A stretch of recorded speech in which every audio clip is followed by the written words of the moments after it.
Սուջուխ։ Այո, դա երշիկ է, որը համեմված է։ Բայց սա թուրքական է։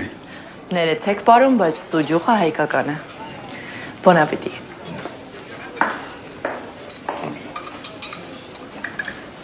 Դոլմա։ Տոլման ադրբեջանական է։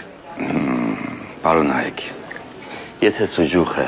ինչ որտեղ գոնե շատ ցանկության դեպքում կարելի է թուրքական անվանել, ապա տոլման ոչ։ Ինչի։ Դե սուջուխը չորացրած միս է։ Քոչորձերը դրամ չորացրել են, որ ճանապարհին չփչանա, իսկ տոլման եփում են։ Իսկ եփել կարող էր միայն նստակյաց եւ քաղաքակիրթ ազգը։ Երբ հայերը քաղաքակրթություն ունեին, թուրքերը քոչորձեր էին, իսկ ադրբեջանցիք։ Ինչ, ադրբեջանցիք ինչ։ Լավ էլի Դավիթ։ Տեսնում ես անգրագետ տղա եմ տաքսիստ եմ, վրա ես տալի։ Ես կարող եմ ասել, որ հрьяան ազգություն չի, կրոն է։ Լավ կլինի։ Եթե քեզ հաճելի է, հասա, բայց դրանից իմ ազգը չի կորցնի ոչ իր հնությունը,